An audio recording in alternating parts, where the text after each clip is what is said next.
ប្រយ័ត្នអើយ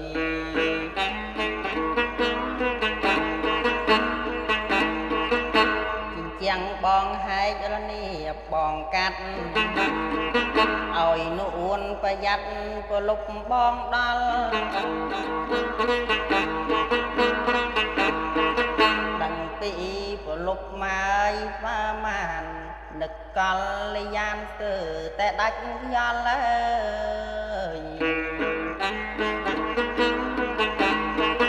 ឲ្យប្រុងប្រយ័ត្នល្ងាចបងដល់នួនណៃត្រីរៀបមកលូ